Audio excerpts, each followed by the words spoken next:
Assalomu alaykum va rahmatullohi va barakatuh.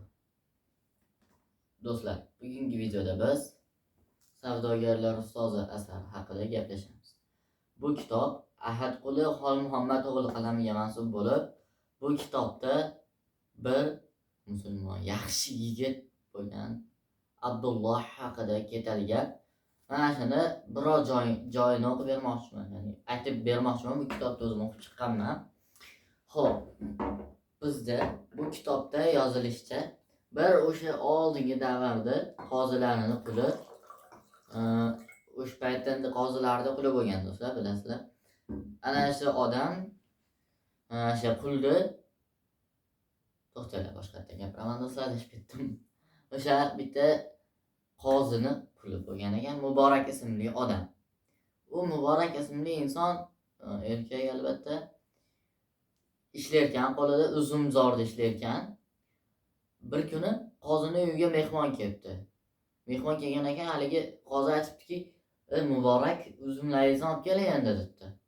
Keyin haligi Muborak birinchi uzumni olib kelibdi. Uzumni olib kelib turib qo'yibdi.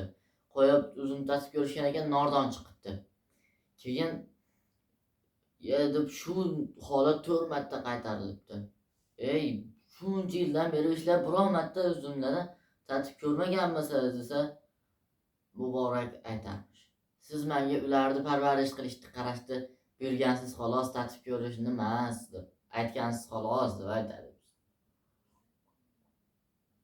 Haligi qozi, yo Parvardigor, yo Alloh deb haligi hayron qoladi. Shuncha yildan beri ishlasa-yu biror marta shuni tatib ko'rmagan bo'lsa deb haligi qozi hayron bo'ladi. Keyin Ali Muborak bir kuni qozi yana oldiga chaqiradi. Ali Muborakni oldiga chaqirib, "Ey Muborak, men oldimga 3 xiljodan sovchi kelyapti. Qirollikdan, sarkardosh, soqchi shunaqalardan va yana o'sha boy o'zga xos joylardan kelyapti" deb aytsa, Muborak aytibdiki, "Uni hammasi o'zingizda" deb o'sha har xil din vakillarini aytib turib, masalan, xristianlar puliga, boyligiga qarab olar ekan. Yana bitta nimasi mansabiga qarab olar ekan. Musulmonlar bo'lsa diniga, e'tiqodiga, yaxshi narsaga qarab tanlaydigan yo'l olar ekan deb aytsa, aytibdiki, shunaqa oladi. O'zingizni xohishingiz, xohlaganingizni tanlaysiz desa, men sizni kuyov qilmoqchiman deb o'z qulini kuyov qilmoqchi bo'ladi haligi qozi. Qul aytadiki, qullarni uyingizdagilar o'sha qizingiz bilan ayolingiz rozi bo'lsa, men roziman deydi. Meni gapimni uyimdagilar o'sha qizlar ham, xotinim 2 qilmaydi. Yana gaplashib ko'raman deydi, boradi, ular 2 qilsa, xo'p, siz nimasiz shu deb rozi bo'lishadi.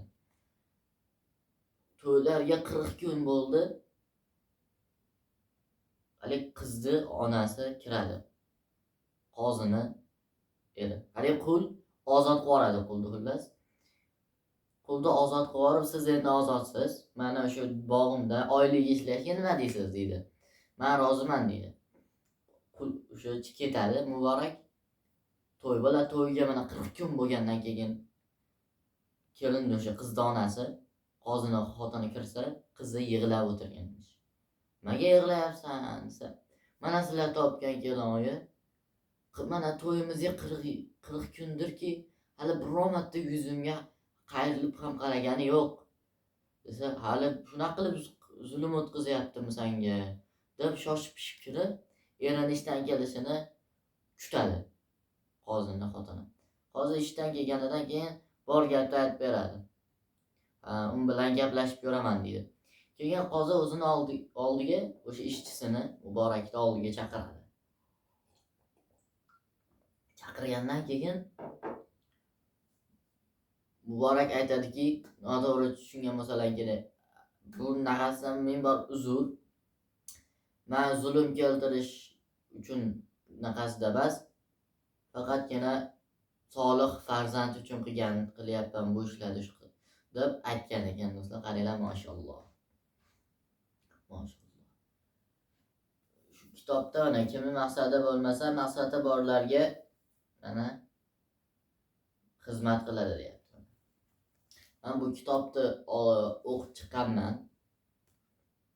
Bu kitobda Abdulloh to'ydan keyin shu o'rtada keyin Abdulloh dunyoga keladi. Bitta do'st uchrab qoladi. Ismini adashmasam do'stini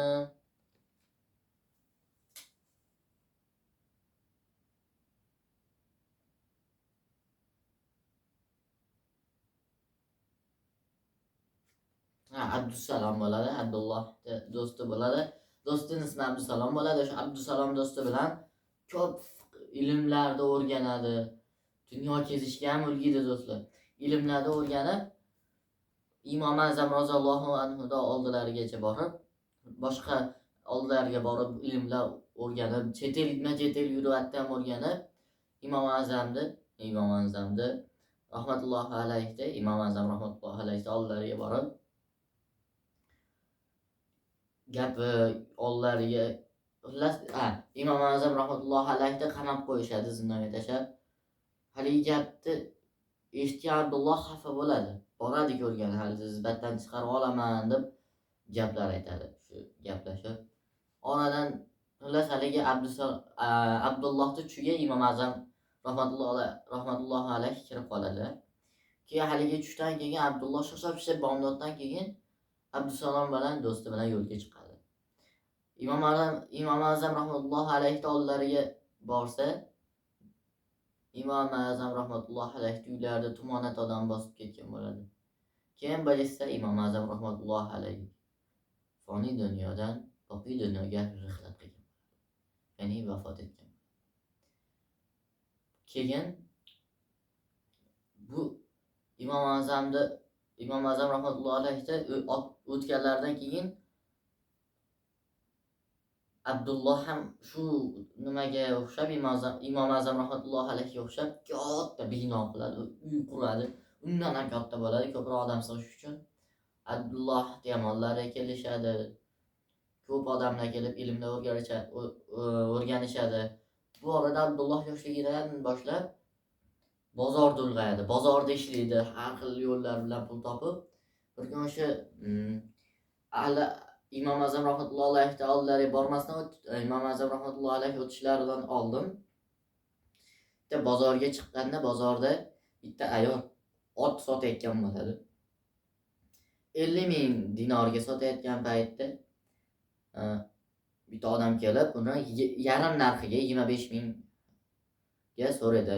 25 ming dinorga so'raydida, haligi payt uni sotib ketayotgan paytlarida Abdulloh oldilariga borib, tinchlikmi, nimaga buni yarim narxiga sotib yubordingiz deb so'rasa, menga pul kerak, bu ot bizni yashashimizga yarab turadi, erim meni ish qilardi.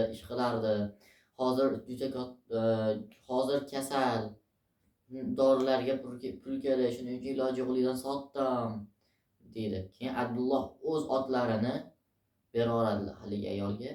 Shunaqa voqea ham bo'ladi. Bu kitobimiz oxirrog'ida bo'lsa, Abdulloh ham kasal bo'lib qoladilar. Abdulloh rahmatullohi alayhi ham kasal bo'lib, ular ham foniy dunyodan boqiy dunyoga rihlat qiladilar. Bu kitobimizda ikkinchi qismi ham bo'ladi. U qismini ham o'qib ko'rishni maslahat beraman.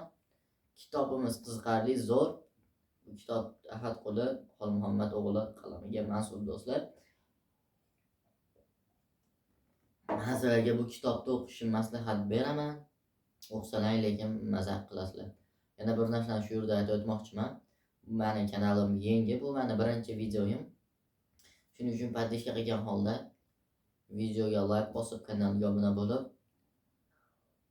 qo'llab-quvvatlab yuborasizlar degan umiddaman do'stlar. To'g'ri, hozir kitobga qaraganda telefonga naqalar ko'payib ketdi. Ular salkam dunyoda odamlarni adashmasam 80% telefonda. Kitob уже yo'q ketyapti. kitob ham elektron variantga o'tib ketib qolyapti. Sizlarga agar qanaqadir manfaatli kitob, video bo'lgan bo'lsa, hayotlaringiz yaxshi sizlarga agarda manfaatli bo'lgan bo'lsa, men xursandman. Sizlarga qanaqadir ko'zdan ochilishiga yoki nimagadir yordam bergan bo'lsa, mana shu videoyim bag'oyatda xursandman. Qo'llab-quvvatlab, do'stlar obuna bo'lib, like bosib qo'yasizlar. Kommentariyaga keyingi kitob qaysi bo'lsin yozib qoldiringlar. Keyingi videolarda ko'rishguncha sog'-salomat bo'linglar do'stlar. Assalomu alaykum va rahmatullohi va barakatuh.